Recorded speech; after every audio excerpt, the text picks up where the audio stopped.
They say all individuals are equal, that the real distinction isn't about birth, but solely about our actions. Inside, we're all the same. But does a woman who earns money dancing in a strip club, does she have a right to live? Is D'Alembert right when he says that true equality is just being equally subject to the law? So, on February 7th, 2023, an individual was out for a walk in an area near Flamingo Lakes and Highway 149 in Sam Houston National Forest. This is in Montgomery County, Texas. And all of a sudden, their attention was caught by this torn garbage bag. And, according to them, they saw human skeletal remains just protruding from it. Shortly after, it was confirmed that this was the upper part of a torso. And just judging by the size, the body fragment belonged to a young woman. Right away, the police had an idea about whose remains these might be. Honestly, the officers were so confident in their gut feeling that, without even waiting for the pathologist's conclusion or for DNA tests, they contacted the Johnson family to let them know about the discovery. See, a year earlier, a young woman named Felicia Johnson had come to Houston from San Diego to celebrate her 24th birthday, and after a certain point, no one had seen her since. The girl's cell phone, stained with blood, and some other personal belongings were found in a wooded area, but Felicia herself was just gone. There were no clues at all about where she could be. Felicia Marie Johnson on social media, she was known as Favia Marie, was the oldest of 3 kids. Her parents had divorced, and all the children stayed in the care of their father, Kevin. And, look, the man struggled to handle 3 teenagers, so he soon remarried a woman named Myra. In her looks and her personality, Felicia was apparently the spitting image of her paternal grandmother, just as sweet, kind, and always smiling. She matured pretty early. Her figure started attracting men's attention when Felicia was still a teenager, and as an adult, she decided she could probably earn good money with her looks. Social media basically became her personal portfolio. The young woman was meticulous about caring for her face, her hair, her body, all to look as good as possible in her photos. Felicia dreamed of a glamorous life and really tried to fit into those, accepted standards. Long, wavy hair, fluffy lashes, sharply defined eyebrows. That whole look. She danced, and she had aspirations for a modeling career. Unfortunately, while most young girls dream of modeling, only a very small few actually achieve that goal. Felicia was in the majority. But despite that, she didn't lose hope. She just kept applying to different modeling agencies. The Johnson family lived in San Diego, California, and recently Felicia had celebrated her 24th birthday and decided to treat herself to a trip to Houston, Texas. She just wanted the celebration to keep going. I mean, for any young woman, 24 is one of the best ages. You're finally an adult, you're in charge of your own life, but at the same time, you're still at an age where you can chalk up your mistakes to being young, Felicia spent a long time getting ready for her celebratory trip. She got a beautiful manicure done, picked out all her outfits, packed her bags way in advance. The young woman had decided that if she found work in Houston, she might just stay there longer. So, in general, she had a lot of plans for this little journey. But it ended quite differently from what Felicia Johnson had imagined. Her life would come to a halt at that magical number of 24 years old. Paris, Houston, the city the young woman had wanted to visit for a long time. A city of new opportunities. Throughout her time there, Felicia kept in close touch with her family, her friends, everyone who loved her. She would call for any reason, just enthusing about the trip, sharing every impression she had. But on Friday, April 15th, 2022, the calls abruptly stopped. The girl wasn't responding to messages, and what was even stranger, she wasn't appearing on social media. Before this, not a single day went by without Favia Marie posting a new photo on her page, especially from a trip to another city. But that evening, there was just nothing from her. Her loved ones grew worried. Felicia had simply gone silent without any explanation. This was a really alarming sign because Felicia knew how anxious her father got when she wasn't around. Yet she still didn't make contact. She stopped communicating on Friday evening, and by Saturday, when she still hadn't surfaced, her loved ones were in a real panic. So the family, On their own, hired a private detective. The investigator quickly managed to track the location of Felicia's cell phone and went there to try and find it. It was a place called Bear Creek Park, a big wooded area in Houston, just a few miles from where the girl was supposedly last seen. And the phone, it was found near the park, just lying on the side of the road and smeared with blood. God. This discovery, obviously, did not inspire any confidence that Felicia was okay. The girl's father, Kevin, was back in San Diego. The second he realized something had happened to his daughter, he immediately got on a plane and flew to Houston to find his girl. I mean, he couldn't just sit at home and wait while his daughter was in danger. First thing he did, Kevin went to the police and filed a missing person report. And in his opinion, law enforcement didn't really take the information that seriously at first. He said that as soon as they learned Felicia was a woman of color, they accepted the report, but they were in no hurry to actually start any kind of search. The first place they finally did decide to search was Bear Creek Park, since that's where her phone had been found. It was, let's be honest, a doomed endeavor from the start. A huge area, totally overgrown with forest. Some parts were completely impassable. Roads just wound through the trees, leading in all different directions. It was impossible to know where Felicia might have been heading, or how her phone even ended up there. Maybe it was just tossed from a car, since it was found near the road, searching for the girl who possibly wasn't even alive. In Bear Creek Park was like looking for a needle in a haystack. And the task was made even more complicated by the decision to run the operation without attracting any outside attention. You see, detectives figured that the person responsible for Felicia's disappearance could be a local resident, and they might try to interfere with the investigation. That's why they wanted to keep people unaware of what they were doing. But the number of people in the search party they sent to Bear Creek was, well, it was clearly not enough. And the ones who were there didn't seem to show much enthusiasm. The organizer of the squad even stated that they were almost certain they wouldn't find anyone. Of course, he said, they hoped they were wrong. But in the end, Felicia Johnson, not alive, not dead, was not found in the park. It was very, very difficult for the girl's family to accept this first failure in the search, but Kevin, he wasn't going to give up. The man declared that he would do everything possible, and even impossible, to get his daughter back home, and that he wouldn't rest until that day came. So, on his own initiative, flyers with several photos of Felicia were printed and posted all over Bear Creek Park, so that anyone passing through would know this girl was being looked for. The flyers, besides the pictures, had a description of the missing person: a dark-skinned Latina, long black hair, and brown eyes, about 5'5", weighing around 68 kilograms, with a tattoo of roses and butterflies on her right shoulder. And you know what? Local residents and park visitors, they studied the information on those flyers and they actually joined the search. Now, they weren't just walking in the forest, they were trying to pay attention to suspicious piles of branches, looking into pits and ravines. The whole local community was searching for the missing girl. Special volunteer groups were created. Eventually, even the FBI got involved in the case. This happened after a social activist and leader of the new Black Panther Nation, a man named Quanell X, raised a wave of public outrage. He was concerned that in Houston, over the last 5 months, 4 dark-skinned girls who had all been targeted by the sex work industry had already gone missing. All 4 of them were found dead.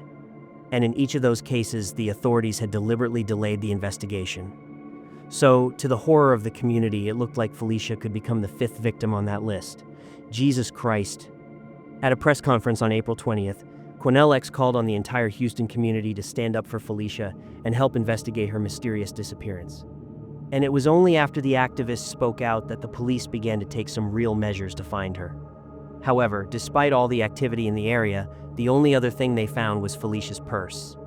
So now, in addition to the search in Bear Creek Park, the police decided to talk to her friends and family, the people who knew and loved Felicia and had been in touch with her in the days before she disappeared. Detectives wanted to build a timeline, and see where else they should be looking. And from talking with these people, it came out that Felicia, while she was in Houston, had decided to combine business with pleasure and try to earn some money. The girl had told friends in messages that she'd found an adult entertainment club called Cover Girls, located in the northwest part of Houston. She'd signed up for an interview there to be a dancer. but she was rejected. After leaving the club, Felicia ordered a taxi to get back to the hotel where she'd been staying, and after the club, her trail went cold. Still, this was a very good lead. The Johnson family and the activist Quanell X, who was helping them, they both believed that Felicia's disappearance was somehow connected to this nightclub. Kevin even suggested that his daughter had gotten into some kind of situation related to human trafficking. As it turned out, it was a known practice. Out-of-town girls being kidnapped and forced to sell their bodies. Kevin didn't have any concrete evidence, but deep down, he just felt that the strip club had something to do with it. But really, the man just wanted to believe that his girl was alive, that she'd gotten into a difficult situation she couldn't get out of on her own, and he was ready to find her at any cost. Detectives were also leaning toward a similar version, that Felicia had been kidnapped and was being held against her will, so they also hoped to find her alive.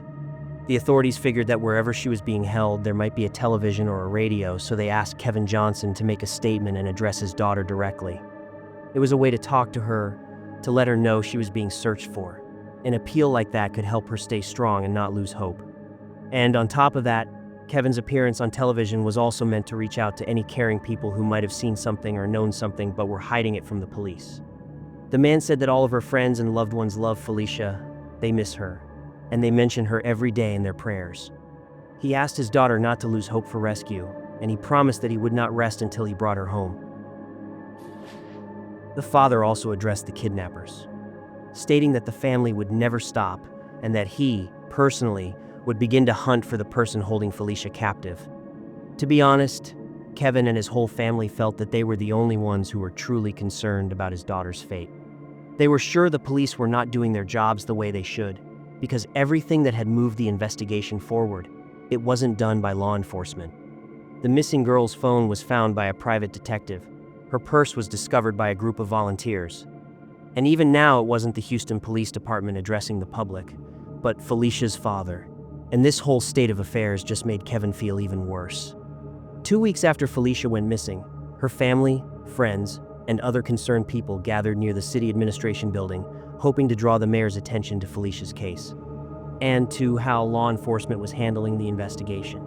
Kevin knew he couldn't do it alone in a foreign city, and he was calling for support from the authorities. He had so many questions for the police, but no answers. For example, the distraught father knew that detectives had the opportunity to get surveillance camera footage from the nightclub where his daughter was last seen. But for some reason, they either didn't request it or they just didn't want to show it to the Johnson family. It's unknown how successful this action was in attracting the attention of Houston's mayor, but they did manage to pique the interest of Congresswoman Sheila Jackson Lee. The Congresswoman helped make sure that the police would take this case more seriously. She also promised to get the surveillance footage from the club for the family, if any of it even existed. Sheila Jackson Lee stated that Felicia came to Houston as a guest, and they were obligated to ensure her safety. Kevin Johnson really thought that if he could just see that footage from the club, he would understand what happened to his daughter. He'd see who was involved in her disappearance. But everything turned out to be much more complicated than he thought. The management of the Cover Girls nightclub initially told the police that they didn't remember if Felicia Johnson had even come in for an interview. At least, there was no paperwork to prove it. The girl hadn't filled out a dancer's application or left any kind of statement. Later, it was revealed that the club only had internal surveillance cameras, and the recordings were handed over to detectives. They showed that Felicia did in fact ask about the job, but the manager refused to hire her. After that, she just went outside and started to call a taxi. Her friends, the ones she had been messaging with that day, had already told the police the same thing. So, essentially, these recordings didn't provide any new information. I guess the only reassuring part was that it seemed like the club wasn't involved in her disappearance. The behavior of the nightclub management had raised suspicions with the Johnson family, because they thought the club wasn't cooperating with the police. Although, in reality, this feeling came from the total lack of communication between the authorities and Felicia's father. The detectives simply didn't think it was necessary to inform the missing girl's father about the progress of the investigation. What the hell? And it turned out the nightclub wasn't the last place Felicia was seen. On April 16th, around 3 in the morning, She returned to her hotel room in the Houston Medical Center, and that's where she was last seen. The police were finally able to track Felicia's movements and find out what she was doing, who she was talking to, and where she went after the hotel. After being turned down at the club, Felicia called a taxi. For some reason, the car was delayed. While she was waiting, an unknown man offered to give her a ride to her hotel. After thinking about it for a bit, she agreed. During the ride, they got to know each other and talked. The driver's name was Chukwuebuka Nadi. He was 28 years old, and he'd come to the States from Nigeria. But in reality, this guy grew up in Houston, went to school there in the Fort Bend district, and got a job there. So really, only his name gave away his Nigerian heritage. After he dropped her off, they kept talking on Snapchat, where they arranged to meet the next morning. According to the messages, Chukwuebuka offered Felicia $500 for, intimate services, and she agreed. After this, no one saw Felicia again. There was no activity on her cell phone or her social media, no credit card transactions. She just seemed to vanish from the face of the earth. And now it became clear why the authorities may not have shown much enthusiasm in the investigation. The life of a woman of color who agreed to meet a man for money. Well, it probably didn't seem very valuable in their eyes. I mean, how else do you explain what the police did next? Detectives were able to determine that Felicia took a taxi from the hotel. A taxi that Chukwuebuka had ordered for her. The car took her to a residential complex on Winchase Boulevard. After that, the man, in his own car with Felicia, went to his apartment on South Richmond Avenue. An hour later, Chukwuebuka's car was seen leaving the property, and around that same time, Felicia's phone pinged on a cell tower near Bear Creek Park, which is where it was eventually found. The police believed that that night, the man killed Felicia at his home, and then got rid of her cell phone and purse by just throwing them out in the park area. Apparently, Felicia resisted, because that morning, Chukwuebuka was caught on surveillance cameras in a home goods store, and his right hand was bandaged. Oh God. The footage shows him, with a bandaged hand, buying garbage bags, gloves, a flashlight, a shovel, an electric kitchen saw, and a towel. This was on April 16th, and on April 17th, he went to a local clinic for a cut on his hand, so it seems he didn't dispose of the girl's body right away, but only after a few days.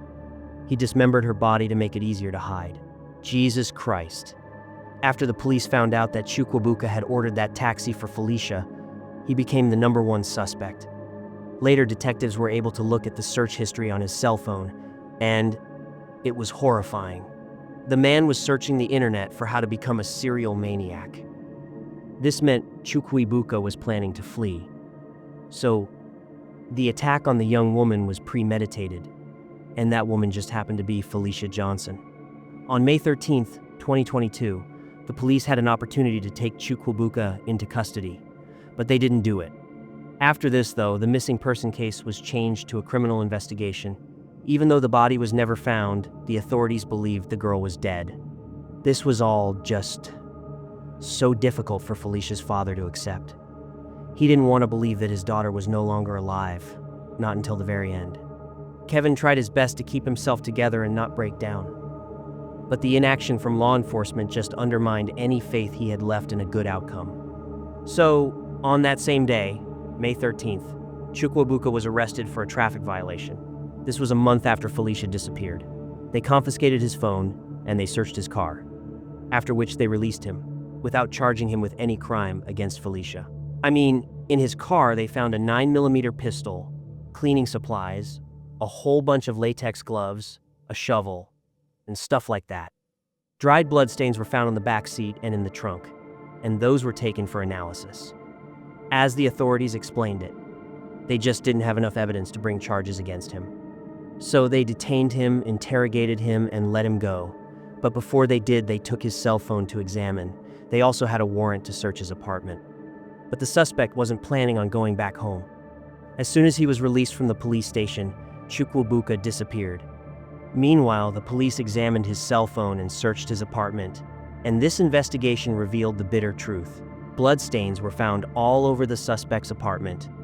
Most of it was on the floor, in the bedroom, and in the hallway. A forensic examination confirmed that the blood belonged to Felicia Johnson, After that much blood loss, the probability that she would be found alive was, unfortunately, non-existent.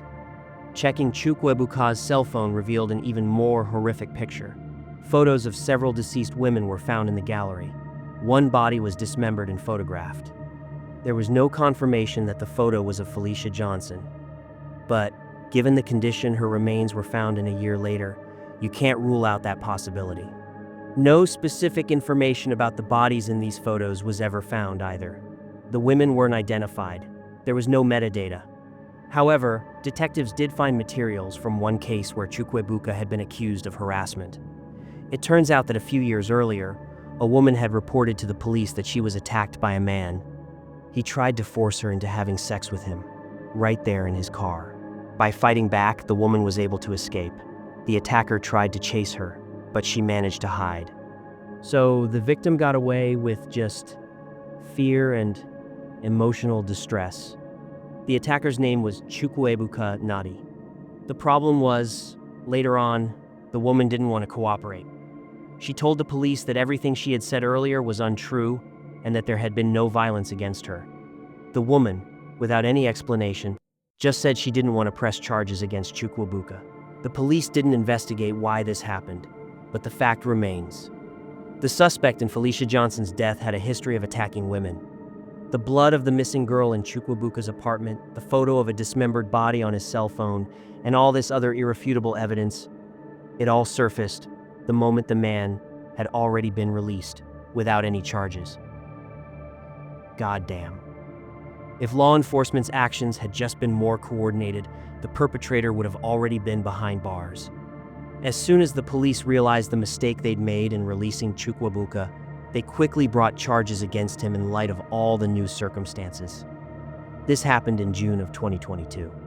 He was accused of killing Felicia Johnson, as well as tampering with evidence. Unfortunately, finding him just as quickly wasn't possible. On the one hand, this was a real step forward in the investigation. On the other, the charges against Chukwuebuka destroyed the Johnson family's hopes of finding their daughter alive. They still wanted to believe that the girl had just gotten into serious trouble, but that they would be able to see her and hug her again someday. Around that time, the activist Quanell X made a statement to the public. He said that Felicia's case was a warning to all young women, regardless of their skin color, about how quickly their lives could be cut short.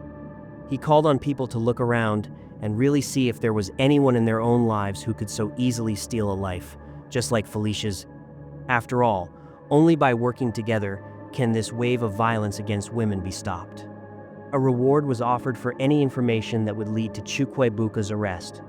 Loved ones managed to collect $5,000 in the hopes that someone would report where he was. Vigils were also held in honor of Felicia, both in San Diego, where she was from, and in Bear Creek Park, where her things were found. People prayed and remembered what a wonderful person she was. Witty and cheerful, Felicia had a lot of friends, not just on social media but in real life back in California. For most of them, it was a real shock to learn that their friend had disappeared somewhere in Houston and that they would never laugh at her jokes together again. So, many of them just felt this sense of hopelessness and grief. To unite and come to terms with the loss together, it was so important for Felicia's family to know that she was loved not only by them, but by so many other people too. They all prayed that she would be found soon and buried properly. The Johnson family had to live in a state of constant waiting. Felicia disappeared in April of 2022, and her remains were only found in February of 2023. When the police got a report of human bones found in Sam Houston National Forest, detectives immediately thought it was Felicia Johnson. Still, they needed an examination first to identify the body through dental records. But the officers didn't wait. They immediately called Kevin, the girl's father, to let him know that they might have found his daughter. This confidence was because of the location where the remains were found, the degree of decomposition, and some jewelry that was still with her. And despite the fact that it hadn't been confirmed yet that it was Kevin's daughter, the man took this news as a blessing from above. It was so hard to wake up every day knowing that Felicia was not alive. But it was even harder to know that she wasn't even given a proper burial. Now, he could bring her home and lay her to rest the way she deserved. This whole situation, the discovery of a body in the forest, It was shocking for the local residents. Even though it was a wooded area, it was located right near residential homes. When they saw a crowd of police officers and forensic experts, all the service vehicles, the yellow tape stretched between the trees, they knew something terrible had happened. People often went there for walks, and they never imagined that just a few feet away from them, the body of a missing girl who had been searched for all year was buried. Thanks to the efforts of the Johnson family, the activist Quan Lex, and Congresswoman Sheila Jackson Lee, the people of Houston knew this story, and they sympathized with Felicia's loved ones. Forensic examination confirmed through dental records that these skeletal remains did, in fact, belong to Felicia Johnson, who had vanished a year ago. Since only the upper part of her torso was found, it wasn't possible to determine the cause of death. But one thing was clear: her death was not natural. It was also unclear what happened to the rest of the body, whether animals had scattered the remains or if Chukwuebuka had hidden them in different places. It's possible that years from now, other fragments might be found, providing more information. But for the Johnson family, this was already a victory. Felicia's father made a statement saying that his daughter had returned to seek justice. He felt relief that he could finally put an end to this part of the story. The man was just glad that his child would soon return home, in one form or another. Then, the grief-stricken father issued a chilling warning to the alleged killer, vowing to put his own life on the line to find him. These months, while he waited for answers about what happened to his daughter, were a real ordeal. He was just overwhelmed with emotions. His health suffered. But now that Felicia would be nearby, he and his family wouldn't rest until they got justice for her. As a father, it was just so difficult for him to comprehend what happened to his daughter and what she went through. In fact, Kevin Johnson has been battling depression, post-traumatic stress disorder, anxiety, and hypertension for the past year. He couldn't sleep, couldn't come to terms with reality, all while the villain who took his daughter away remained unfound and unconvicted. Incredibly, to this day, Chukwuebuka Nadi is still on the run. It's possible this monster has committed more than one bloody crime. He's a dangerous individual, and he could be near someone who has no idea about Felicia Johnson's case. It's a reminder of why it's so important that justice finally prevails, and that the innocent victims of this criminal are avenged. Kevin Johnson, along with his family, dreams of creating a foundation in Felicia's honor, one that will help women who have faced forceful involvement in selling their bodies, because this is a global problem. A person's line of work doesn't make them any less worthy of life or less deserving of compassion. Felicia Johnson wasn't just a 24-year-old dancer. She was a daughter, a sister, a friend who deserved to live a long and beautiful life, despite everything.